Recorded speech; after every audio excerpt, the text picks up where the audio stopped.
नमस्कार दोस्तों, स्वागत है आपका हर्ष अकेडमी 94 चैनल में। दोस्तों, आप सबको जिस सीरीज़ का बेहद आपको इंतज़ार था, ग्रुप डी, आरआरबी, एनटीपीसी और रेलवे के सभी एग्ज़ाम्स के लिए बहुत ही इम्पोर्टेंट सीरीज़ है। इसमें हम पूरा प्रीवियस ईयर एमसीक्यू क्वेश्चंस पूरा प्रैक्टिस करेंगे और इसके साथ-साथ और भी क्वेश्चंस जो संभावित क्वेश्चन हैं, जो आपके एग्ज़ाम्स में आ सकते हैं, वो प्रैक्टिस क्वेश्चन भी सॉल्व करेंगे। तो चलिए दोस्तों, टाइम को बिना बर्बाद किए हुए हम स्टार्ट करते हैं। तो सबसे पहले हम देखते हैं पहले क्वेश्चन के आने से पहले अगर आपको दोस्तों पूरा आपको सीरीज़ कंप्लीट देखना है, तो आपको चैनल को सब्सक्राइब ज़रूर कर लीजिएगा। चलिए फिर शुरू करते हैं। तो यहाँ पे हम देखते हैं पहला क्वेश्चन जो आरआरबी एनटीपीसी 2016 के एग्ज़ाम्स में जो पूछा गया है। तो पहले क्वेश्चन की हम बात करते हैं। Who wrote the autobiography of an unknown Indian? Who wrote the autobiography of an unknown Indian? तो किसके द्वारा ये लिखा गया है? तो दोस्तों इसका आंसर क्या हो जाएगा? इसका हो जाएगा बी, निराद सी चौधरी। ओके दोस्तों, इसका करेक्ट आंसर हो जाएगा। नेक्स्ट क्वेश्चन पे आ जाते हैं। जीव विज्ञान में डीएनए का पूर्ण रूप क्या है? तो दोस्तों डीएनए आपने काफ़ी सुना होगा। तो ये इसका बहुत ही सिंपल से क्वेश्चन पूछे गए हैं। आप देखिए, आप अपनी इतना डीप मत चले जाइए जिससे आपको बहुत डिफिकल्ट लगने लगे। बहुत ही इजी क्वेश्चन पूछे जाते हैं, बस आप इनको अच्छे से तैयार रखें। तो डीएनए का फुल नेम क्या है इसमें बायोलॉजी के फील्ड में? तो इसका क्या हो जाएगा? B, deoxy ribonucleic acid. Deoxy ribonucleic acid, ये हो जाएगा इसका आंसर। नेक्स्ट क्वेश्चन की अगर हम बात करें, तो नेक्स्ट क्वेश्चन क्या है? सितंबर 2015 में नासा के वैज्ञानिकों को पृथ्वी के बाहर किस ग्रह पर बहते पानी की सबूत मिले हैं? तो दोस्तों नासा को 2015 में जो अंतरिक्ष मिशन जो नासा के द्वारा लॉन्च किया गया था, तो उन्होंने बहते हुए पानी का साक्ष्य सबूत पाया था। तो वो कौन से ग्रह के ऊपर मिला था उनको? तो इसका हो जाएगा आंसर क्या? सी, यानी शनि ग्रह। किस ग्रह में? शनि ग्रह में पाया था। ओके, नेक्स्ट क्वेश्चन पे आ जाते हैं। ये आपने पढ़ा होगा, मेंडलीव की आवर्त सारणी आपने अपने 10th क्लास से ही मिलने लगता है। तो 10th क्लास से ही आप इसको पढ़ते आ रहे होंगे। तो देखिए कितने ही फेमस क्वेश्चन पूछे जाते हैं, कोई ऐसा कोई डिफिकल्ट नहीं पूछा जाता। तो इसका आंसर क्या हो जाएगा? 3 का बी, रासायनिक तत्वों की आवर्त सारणी। जो आपने दोस्तों पढ़ा होगा, हाइड्रोजन, हीलियम, लिथियम, ऐसा करके पढ़ा होगा पूरी आवर्त सारणी। तो किसकी है? मेंडलीव की आवर्त सारणी हम उसको पढ़ते हैं। ओके दोस्तों, नेक्स्ट क्वेश्चन पे आ जाते हैं। What do the terms geocentric and heliocentric refer to? तो geocentric and heliocentric refer to, इसका आंसर क्या हो जाएगा दोस्तों? 2 का A, laws governing the motion of planetary bodies around the earth and sun. Laws governing the motion of planetary bodies around the earth and sun. Okay दोस्तों, इसका answer ये हो जाएगा। नेक्स्ट क्वेश्चन पे आ जाते हैं, थोड़ा सा इसको बड़ा कर लेते हैं। नासा अमेरिकी अंतरिक्ष एजेंसी, नासा जो अमेरिकी अंतरिक्ष एजेंसी है, पृथ्वी की निचली कक्षा से किसके आसपास के अंतरिक्ष क्षेत्र में स्थानांतरित होने की योजना बना रही है? तो दोस्तों किस कौन से ऐसे ग्रुप में स्थानांतरित होने की योजना बना रहा है नासा? तो इसका हो जाएगा 2 का ए, यानी ए कौन सा? हमारे चंद्रमा में। ओके दोस्तों, तो चंद्रमा हमारा इसमें ही स्थानांतरित करने का जो प्लान बनाया जा रहा है नासा के द्वारा। ओके दोस्तों, तो इसका आंसर ये हो जाएगा। तो ये करंट अफेयर से रिलेटेड क्वेश्चन भी है और इसका जो आपके साइंस और टेक्नोलॉजी के फील्ड से भी ये क्वेश्चन है, तो आप इनको भी ध्यान रखिएगा। फिर नेक्स्ट क्वेश्चन पे देखते हैं, 48 के सभी धनात्मक गुणनखंडों का माध्य ज्ञात कीजिए। तो दोस्तों ये आपको अगर आप मैथ में थोड़ा बहुत बेसिक चीज़ें आप तैयार करे हैं तो बहुत डिफ़िकल्ट लेवल का नहीं है। आप इसको सॉल्व करिएगा और कमेंट सेक्शन में इसका आंसर ज़रूर पोस्ट करिएगा दोस्तों। ओके, तो इसका आंसर आप देख लीजिए 2 का डी। तो इसका आंसर आप लोग पोस्ट ज़रूर करिएगा सॉल्व करके। नेक्स्ट क्वेश्चन पे आ जाते हैं। शब्दों के 4 जोड़े दिए गए हैं, इनमें से भिन्न को चुनें। तो इसमें आप देखिए कि इसमें कोई एक डिफरेंट होगा, जो उसके मैच नहीं कर रहा होगा उससे, तो वही आपका आंसर हो जाएगा। तो देखिए सर्कुलर, तो सर्कुलर हम जानते हैं कैसा होता है, सर्कल, तो सर्कल होता है, तो ये सर्कल सही है इसका। रेक्टेंगुलर, रेक्टेंगुलर हम जानते हैं कि इसका ऐसा शेप होता है, तो रेक्टेंगल होता है, बिल्कुल रेक्टेंगल यहाँ पे होता है। डायगोनल, अब देखिए आप डायगोनल की अगर हम बात करें तो डायगोनल कैसा होता है, आप अगर जैसे ये आपका एक रेक्टेंगुलर है, ठीक, रेक्टेंगुलर शेप है, तो ये आपने जो यहाँ पे लाइन ड्रॉ कर दिया है तो ये क्या है, डायगोनल है। तो आप देखिए क्या यहाँ पे इसको स्क्वायर किसी भी तरह से हो रहा है, नहीं हो रहा है। स्क्वायर आपका कैसा होता है, ऐसा, जिसकी सभी साइड्स इक्वल होती हैं। तो देखिए पूरी तरह से इससे डिफरेंट है, तो इसका आंसर क्या हो जाएगा, ये डायगोनल स्क्वायर, ये टोटली डिफरेंट है। जबकि हम देखते हैं इसका डी नंबर का लीनियर, लीनियर मीन्स एक लाइन, तो लाइन बिल्कुल सही है। ठीक दोस्तों, तो इस तरह से आप बेसिक सा क्वेश्चन होता है, आप इनको सॉल्व कर सकते हैं, बस थोड़ा सा अपना लॉजिक लगाइए और वो सॉल्व हो जाएगा। तो ये देखिए इसका आंसर दिया हुआ है सी। ओके, फिर नेक्स्ट क्वेश्चन देखते हैं। एक पोशाक पर 15% की हानि, 225 रुपये है, क्रय मूल्य जांच कीजिए। तो दोस्तों बहुत ही सिंपल क्वेश्चन है, ये फॉर्मूले बेस्ड है।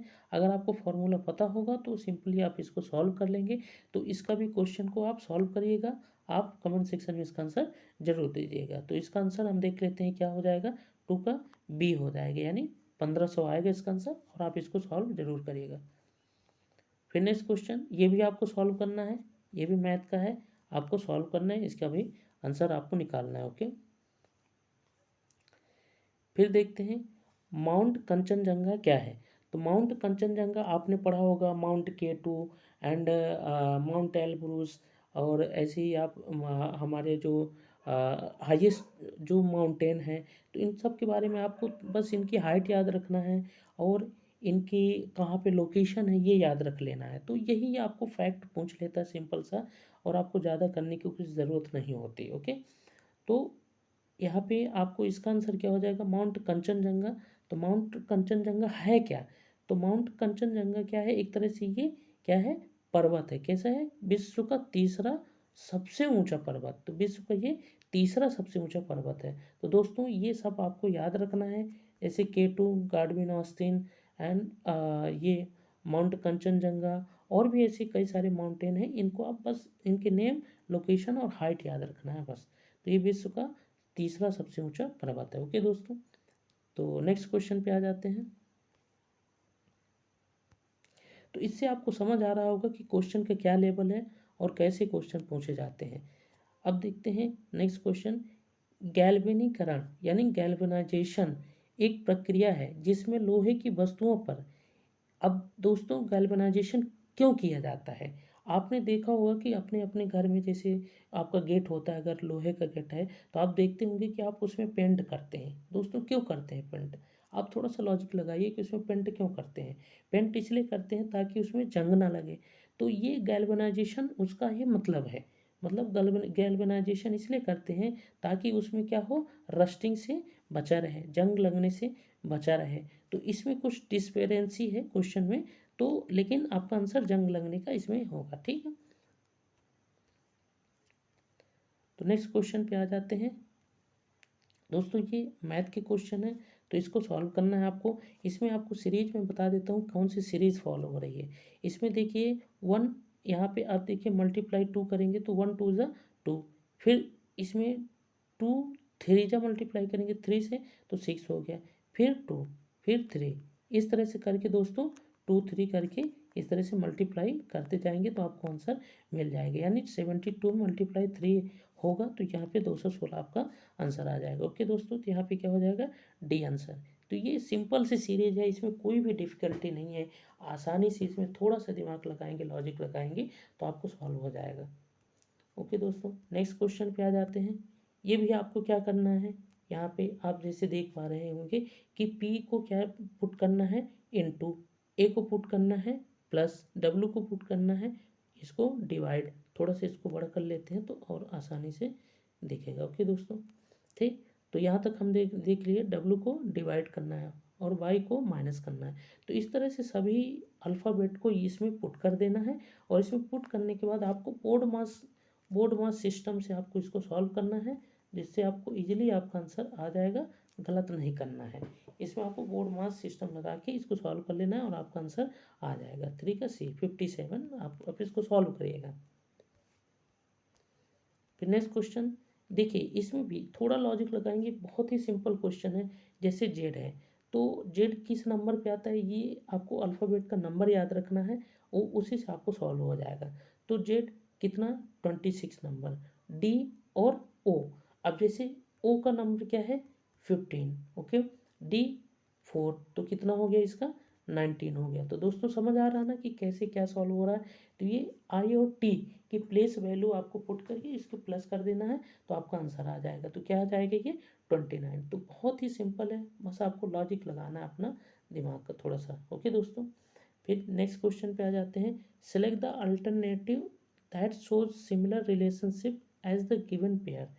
तो ये क्या है, ये रिजाइन एंड कंटिन्यू। तो देखते हैं, retain, hold on, quit, give up, redeem, restore, salvage, abandon.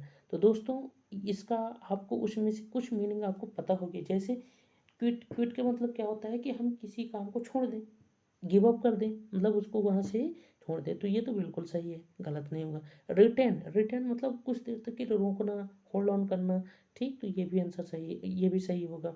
तो इसमें मिस्टेक, रिडीम मतलब क्या होता है कि जो भी हमारे पास है जिसको उसको हम रिडीम कर लें अपने पास, उसको स्टोर कर लें। तो ये हो गया, इसका भी सही हो गया। अब साल्वेज का इसमें डिफरेंट है। ओके दोस्तों, तो साल्वेज का यहाँ पे डिफरेंट मीनिंग है, तो ये मिसमैच हो रहा है। तो दोस्तों इसका फिर क्या हो जाएगा आंसर, 3 का डे। फिर नेक्स्ट क्वेश्चन पे आ जाते हैं। तो नेक्स्ट क्वेश्चन कैसे करना है दोस्तों, isosceles triangle the sides opposite the two congruent angles are given as 3x + 3 and 2x + 5, find x। तो दोस्तों आपको ट्रायंगल की प्रॉपर्टी आपने पढ़ा होगा 10th बेसिस पे। तो ट्रायंगल की प्रॉपर्टी से आप क्या जानते हैं कि अगर दो ट्रायंगल आइसोसेलेस हो गए, वो ट्रायंगल इक्वल हो गए, तो उनकी साइड्स इक्वल हो जाएंगे, उनके एंगल इक्वल हो जाएंगे। तो आपको बस इसको सिंपल से आपको सॉल्व करना है कि इसको इक्वल कर देना है। जैसे 3x + 3 है इक्वल्स टू 2x + 5 है। ओके, तो इसको सॉल्व करके आप x की वैल्यू निकालेंगे तो आपकी x की वैल्यू यहाँ पे आ जाएगी 2। तो दोस्तों ये आपका आसानी से सॉल्व हो जाएगा, बस आपको थोड़ा सा प्रॉपर्टी आपको पता होनी चाहिए। ओके दोस्तों, तो ये क्वेश्चन आपको सॉल्व करना है, आपको आंसर कमेंट सेक्शन में ज़रूर देना है दोस्तों। फिर नेक्स्ट क्वेश्चन पे आ जाते हैं। ये भी बहुत सिंपल सा क्वेश्चन है। ये पूरा आपको तापमान दिया सेल्सियस में, डिग्री सेल्सियस में दिया है, फिर आपको एवरेज निकालना है। तो एवरेज आपको पता है कि सभी को ऐड करके फिर उसकी जितने भी वो आपके प्रॉस्पेक्ट्स हैं उसके डिवाइड कर देना, आपका एवरेज आ जाएगा। ओके दोस्तों, फिर इसके बाद देखते हैं इसमें अगला क्वेश्चन, थोड़ा सा इसको बड़ा कर लेते हैं। ओके दोस्तों, फिर next question, what is the name of the tablet computer produced by Tata wind which is promoted by the government of India as a part of e learning. तो दोस्तों ऐसा कौन सा कंप्यूटर है जो गवर्नमेंट ऑफ इंडिया के द्वारा promote किया गया है, जो किसके द्वारा डेवलप किया गया है, डाटा विंड के द्वारा डेवलप किया गया है। तो कौन सा ऐसा कंप्यूटर है, तो आपने कई बार ये नाम भी सुना होगा इस कंप्यूटर का, ये क्या है, आकाश। ओके, नेक्स्ट क्वेश्चन पे आ जाते हैं। 4 अंकों की सबसे छोटी संख्या ज्ञात कीजिए, एक पूर्ण वर्ग हो। तो दोस्तों ये तो आपको बहुत ही सिंपल है, ये याद करने वाली चीज़ें हैं बिल्कुल। आपको ये स्क्वायर्स कुछ याद कर लेने हैं, जो वही घुमा फिरा के पूछ लिया जाता है। फिर नेक्स्ट आ जाते हैं question, Guru's mother is the only daughter of Sachin's mother, how is Guru related to Sachin. तो दोस्तों थोड़ा सा ब्लड रिलेशन को आपको पढ़ के जाना है, ब्लड रिलेशन को आप तैयार कर लीजिएगा, ये सब क्वेश्चन आपको आसानी से आप बना ले जाएंगे। ओके दोस्तों, नेक्स्ट क्वेश्चन पे आ जाते हैं। तो नेक्स्ट क्वेश्चन क्या है, कुछ कथन और निष्कर्ष दिया हुआ है। तो कथन कड़ी मेहनत कोई विकल्प नहीं, कठिन परिश्रम करने वाले हमेशा परिणाम के लिए आशावादी होते हैं। फिर इसका निष्कर्ष क्या दिया, कंक्लूजन, कड़ी मेहनत के अलावा परिणाम प्राप्त करने का कोई शॉर्टकट नहीं है, कड़ी मेहनत सफलता के लिए निश्चित रास्ता है। तो दोस्तों इसमें निष्कर्ष पूछा है कि इसमें कौन सा निष्कर्ष निकलता है जो उसको कथन को मैच करता है।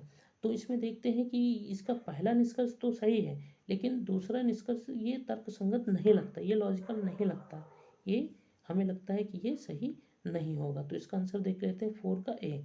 तो ये देखिए, केवल निष्कर्ष एक तर्कसंगत है, लॉजिकल मतलब निष्कर्ष एक ही है, दूसरा निष्कर्ष नहीं लगता कि वो लॉजिकल है। ओके, तो दोस्तों ये आंसर सही हो जाएगा।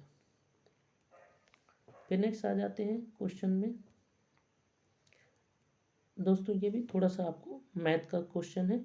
दो संख्याओं का अनुपात इतना है, दोनों संख्याओं में से 12 घटा दिया जाए तो अनुपात इतना हो जाता है। तो फिर वो संख्याएं याद कीजिए। तो दोस्तों सबसे पहले आपको संख्या मान लेना है एक्स और वाई, ऐसे करके आपको मान लेना है। फिर उसका अनुपात देख लेना है कि एक्स और वाई के क्या अनुपात है, 2:3 है, ठीक।